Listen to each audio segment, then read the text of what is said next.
I don't need that much admin He work. doesn't have that. Okay? I'm paying you $200 a week for admin and $500 a week additional, but you got to do all this other work.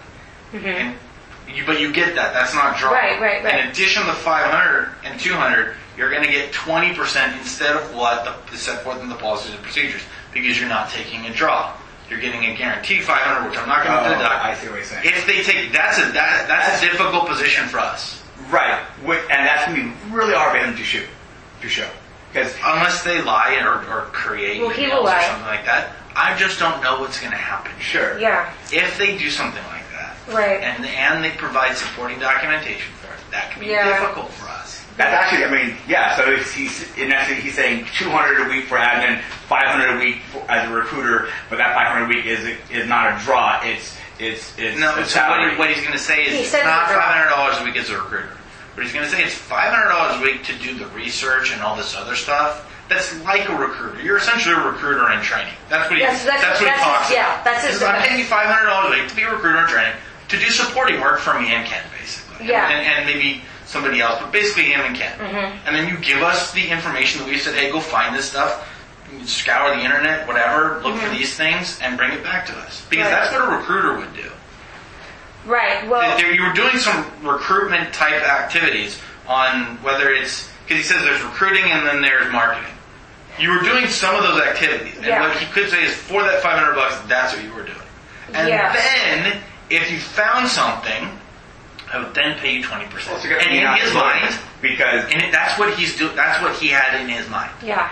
That's what he has. Yeah. As his, now he's waffled and he's gone back and forth, sort of. He goes back and forth. But what he said is it's either 20% or a draw versus commission. Yeah. It's just He he's gave me the rewriting choice. history. Yeah. He basically even said in a conversation. We need to try to establish that nothing was said about the change in the admin amount until way late, until he wanted to change things. Right. And that was what basically led to the breaking point of he wasn't paying you anyway. He was, he was treating you poorly. Right. He was basically. We need to figure it out. He's basically being misogynistic with gender role type of ideals and trying to put you in your place. Yes. And then in part of doing so, he didn't want to pay you what he should have paid you according to the policies and procedures, which is effectively the contract. And so he tried to find a way not to do that, and this is his way to not do that. He said, I'm not going to do that. I'm not less than. Right. Why should I be less than? And that's kind of our story here. It's the why are women less than? Women aren't less than. You did the same work. You did more work. Right. You should be paid according to what the policies and procedures say. He didn't want to pay you according to what the policies and procedures say. That's because you're a woman. And we have to establish that. Right. An employer can at will change your salary without giving you an option to quit or not, or I'm taking you down from $20 an hour to $50 an hour. Yeah, basically. So, but you have to show that that the employee actually got that information. Right. So, you would want to get a signature. A signature, or you would, Right. got confirmation, something like that. Right, because my company, you do that.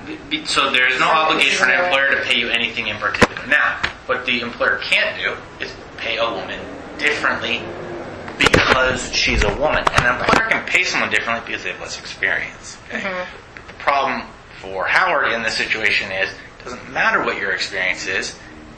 It's all about the result. Right. Your experience could be nothing.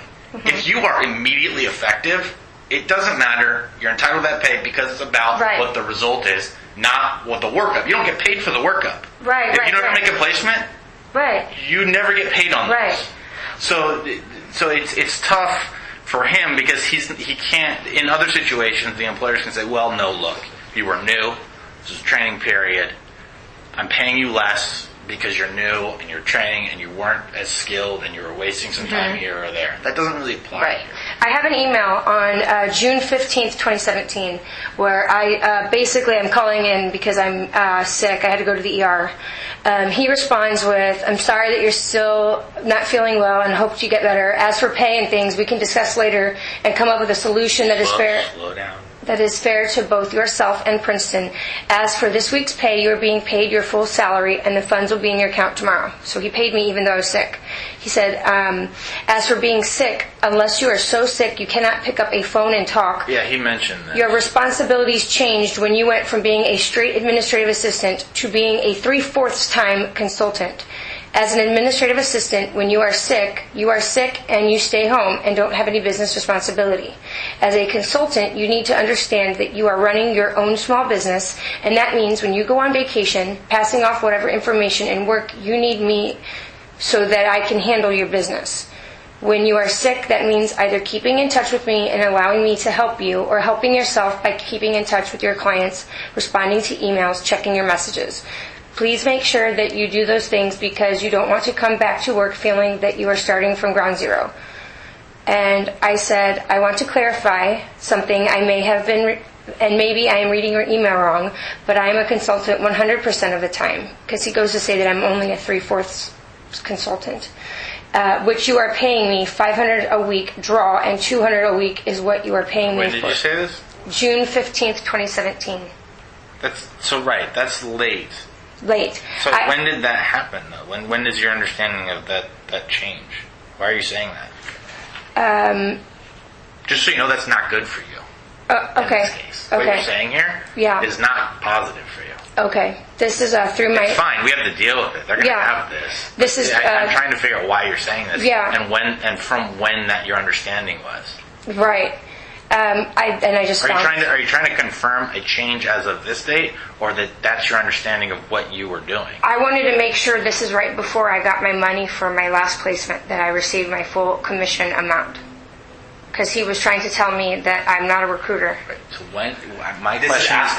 my question is, when is your understanding that you were starting on a $500 a week draw? After I closed the deal, but I had not been received a check. So I need a date.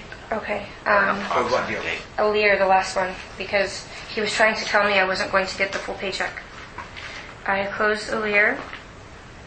I was paid for Alear June 30th. Right, but my question is different. My question is, are you trying to confirm a change, or are you saying this is my understanding of what I am? This is my understanding of what I am because From what date? I was under the impression from my last placement, but Howard would always say, I don't have an exact date. What do you mean your last placement? Sorry. The Alear, which was on June, I got paid June 30th. This is before that, though, right? This is before that. This is So here, a week before that. Are you saying here that after you made the placement that you're going to be on a draw, or that you've been on a draw? Well, I was... This isn't a trick question. No, I'm I know. asking you what your understanding Quite is. frankly, because he would always argue with me that I wasn't a recruiter, I was always trying to stand up for myself and tell him I'm a recruiter. Because in this email, he tells me I'm not a recruiter. He asked, you know... Yeah, I don't get it. I don't know. No, you do know. I'm asking you what your understanding was. You know your understanding. When did you understand that you were supposed to start receiving a draw? From what date was triggered the draw as opposed to $700? So here's what I'm asking. No, I know you're asking me. This is not good for you. I And that's know. fine. I can deal with that. Yeah. But you're essentially saying here, what Howard says is correct. Right. And I need to figure out how to deal with that. Right. There, let me see it. Where are you reading from? I was reading from my response here. These are all June 15th, 2017 Yes. emails. Yes. And you're talking about the Alear? Yes. Where were you reading from? I was specifically reading... Open it up more. Oh, okay. There we go. I was reading from my response. Okay, so you're reading from the email on June 15th, 2017 at 1:28 p.m. to Howard. And you say, I want to clarify something, and maybe I'm reading your email wrong, but I am a consultant 100% of the time, which you are paying me $500 a week. Draw. What email are you talking about there? I'm reading... What are you responding? Right here. so this goes reverse chronological. This is the email you're responding to? Yes. So you're responding to an email from Howard on June 15, 2017 at 9.